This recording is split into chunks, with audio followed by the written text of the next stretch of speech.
And if we then had to start deciding about our culture, about our education, about our holidays, and so on, I feel that we can add up here, along with Am Yisrael and Eretz Yisrael, also Torah Yisrael. And when I say Torah Yisrael, I'm not talking about the 5 books of Moses and what was handed down at Har Sinai, but I'm really talking here in a much broader sense of our traditions, our holidays, our customs, our values, as they have evolved over the centuries, but that have a foundation in the Torah.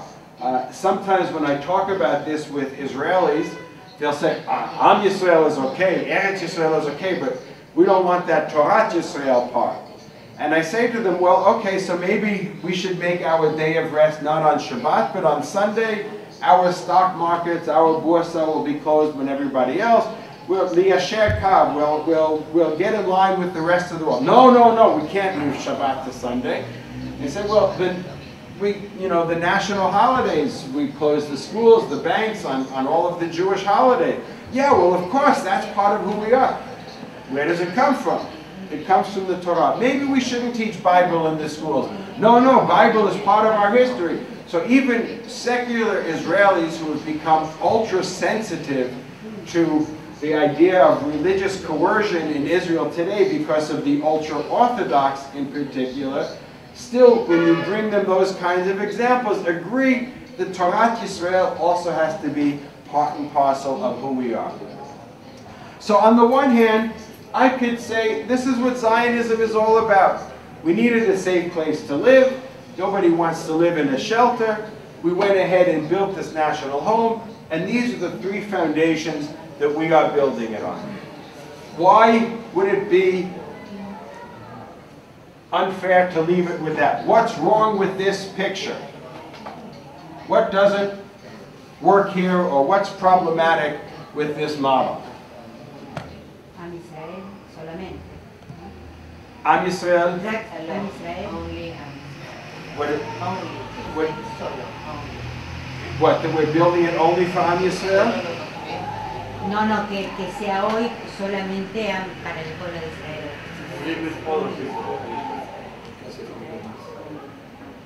So that's a problem, or that's a... Que hoy podría ser un problema si hablamos, construido con la idea de pasar de ser un refugio a ser el hogar judío y con todo lo que vimos recién, hoy con los pueblos diferentes sería un problema hablar solamente de Israel.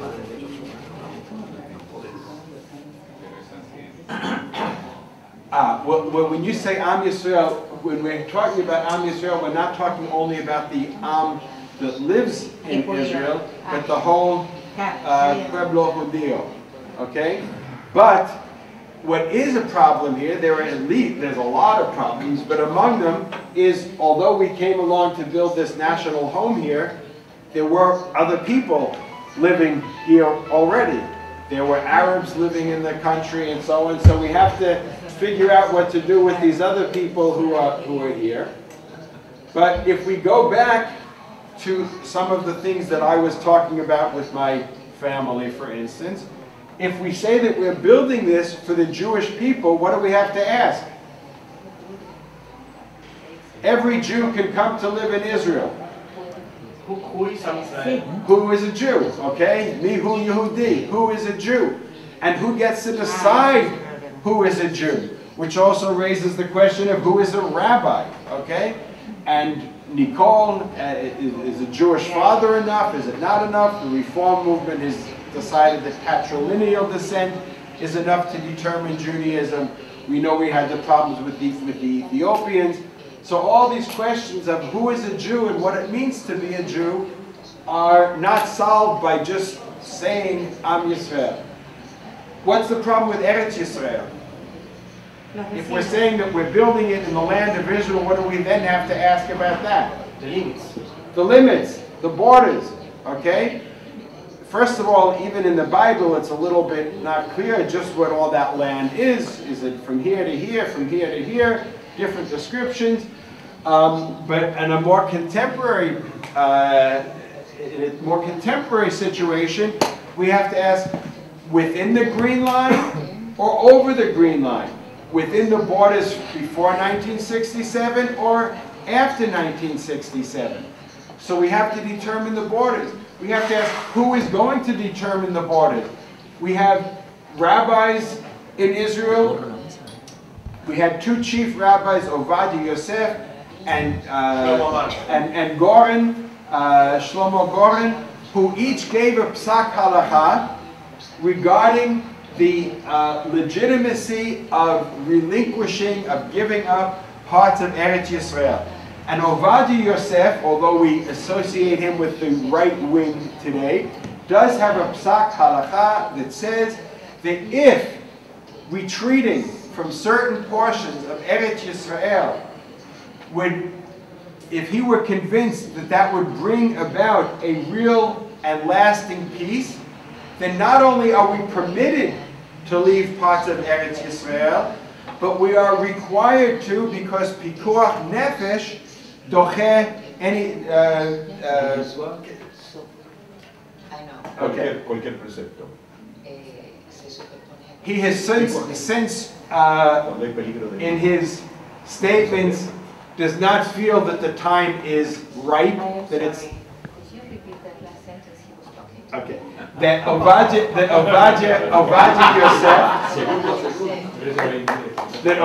Yosef said that if he were convinced that relinquishing, that leaving parts of Eretz Yisrael would bring about a true and lasting peace, then it is our religious obligation, we're halachically commanded to leave, because saving of life is more important than anything else.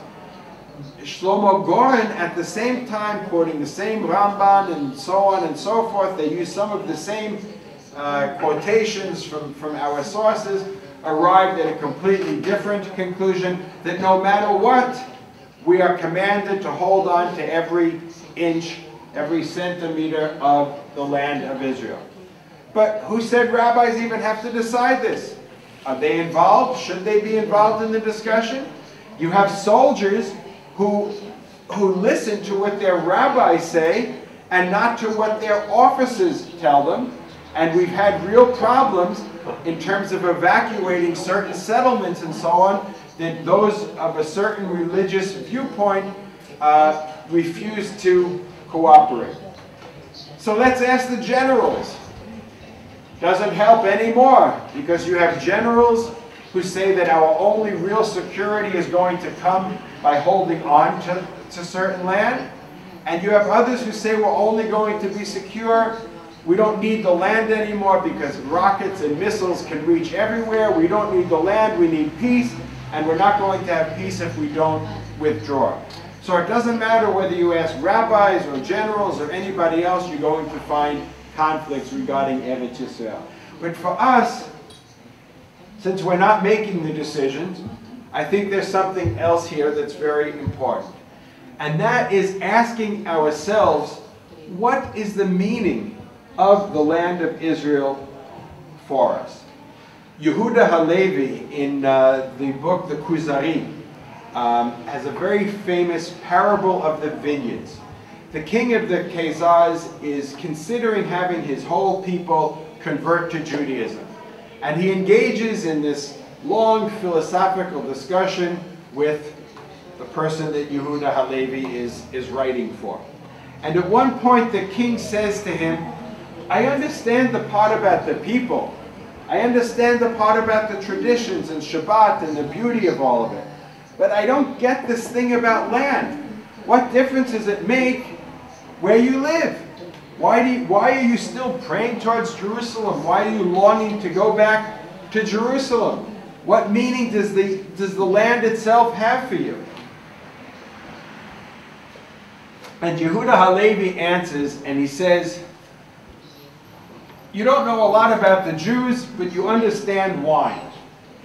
And you know that you can take different strains of grapes and plant them in different places in the world, and they'll grow.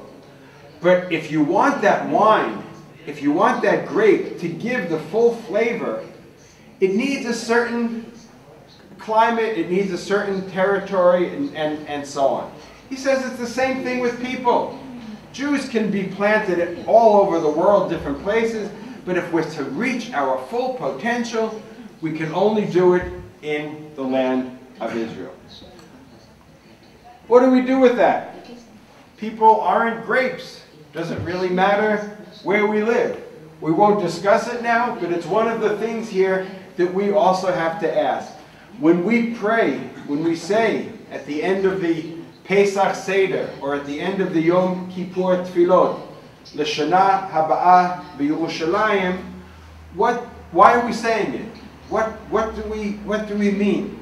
Aleph Bet Yehoshua, one of Israel's foremost authors and an outspoken public figure, for many years he wrote articles. I heard him say it at a number of speeches. He says, if you don't mean it, don't say it. I'm telling you, I'm listening, and you're saying next year in Jerusalem when you're not coming, I prefer that you don't say it if you don't mean it. I don't take that position at all, but I do say, and I'm not saying, I say don't say it if you don't mean it, but don't say it without meaning. Find your own meaning in next year in Jerusalem. Don't just mouth the words without relating to it seriously. Is it a fantasy? Is it a prayer? Is it a dream of days to come? Is it what I hope my children will do even if I don't do it? Am I going to go there when I retire? Will I make my next year in Jerusalem by visits? All sorts of answers are legitimate. The only thing that's not legitimate is not thinking about what our connection is to the land of Israel. The last one is Torah Yisrael. And here, the questions obviously, again, are many, and I touched on them again with my introductory remarks about my family. How many kashrut certificates are there in Israel? How many are there in Buenos Aires? Several, okay. So in Israel there's severals. There's lots of kashrut certificates, okay? And people who follow one rabbi won't eat food that's approved by another rabbi, and so on and so forth. Excuse me. So there's lots of complications even within the Orthodox or ultra-Orthodox world in terms of Torah Yisrael, but there are other things that impact on everybody. The last few months we've seen a terrible situation of exclusion of women from the public sphere, and women who have had to sit at the back of buses, or who have been molested for walking on the wrong side of the street. It sounds unbelievable, but there literally are streets in Mea Sharim where one sidewalk is for men and the other sidewalk is for women. And you've had little girls attacked in Beit Shemesh for not being dressed modestly enough. And it used to be, you've all been to Mea Sharim, or most of you in any case, and you've seen the signs that say, women of Israel dress modestly. When I first came to Israel 40 years ago, dress modestly was up to here. It's now down to here. And it's going to get right. We're soon, like the Taliban, we're going to have to women will have to cover themselves completely. We've had Orthodox religious male soldiers walk out of ceremonies on army bases because women were singing or dancing, and it was an affront to them, so they left. So there's all these questions. But there's also a question that even if we could all agree about what kashrut is, and what modesty, what tzniut is, and what Shabbat is, what shmirat Shabbat kihilchata really is, what observing Shabbat according to the halakha is, we would still have to ask ourselves the question, what role is Shabbat going to have in this Jewish state of ours that also just happens to be a democracy? We talk about Israel as a Jewish and democratic state. Sometimes those things collide, and we have to measure the extent to which Judaism is going to be part of the public sphere, and to what extent individuals are going to have complete right to make their own decisions. So this too is a problem. And the upshot of all of this, and with this I'll come to a conclusion. Whoops, this miklat looks like it's here permanently. You'll remember me forever. I drew the triangle the way that I drew it because it fit very nicely on top of my shelter. But we all know that there are an infinite number of ways to draw triangles. We don't know today what the ultimate shape is going to be of this state of Israel that we've waited 2,000 years to finally have. What I do know is that there are people who are pushing very hard for their conception of Am Yisrael, Eretz Yisrael, and Torat Yisrael. And I know that when my grandchildren in a few years ask me, Saba, why does Israel look like it looks today? I can't give them an answer. I don't know, I just sat around and this is what happened. We have to find ways, and here I say again, coming back to a message as Masorti Jews, we have to find ways to impact on this triangle that's eventually going to be the state of Israel. If I took a picture of Israel today and said, that's it, that's what we dreamed of, this is what we've got, I wouldn't be very happy. There's a lot of problems that we have on all different spheres. I don't look at Israel as a still postcard. It's a work in process. It's a video, that's a film that hasn't yet been finished. And how it ends up being finished is really going to depend a lot on us collectively. We have to care as much as others do in terms of what this one Jewish state that we have is going to look like. There's a mitzvah, a traditional mitzvah of Yishuv Haaretz, of settling the land of Israel. Okay, we all know about that mitzvah. We observe it in different ways, or don't observe it, or whatever. Mitzvah Yishuv Haaretz. But there's a new mitzvah that I believe the Masorti movement has to adopt for itself. And it's, in Hebrew, at least, it's a little play on words. It's mitzvah Itzuv Haaretz. The mitzvah of fashioning the state of Israel. Not just settling the land, but fashioning it.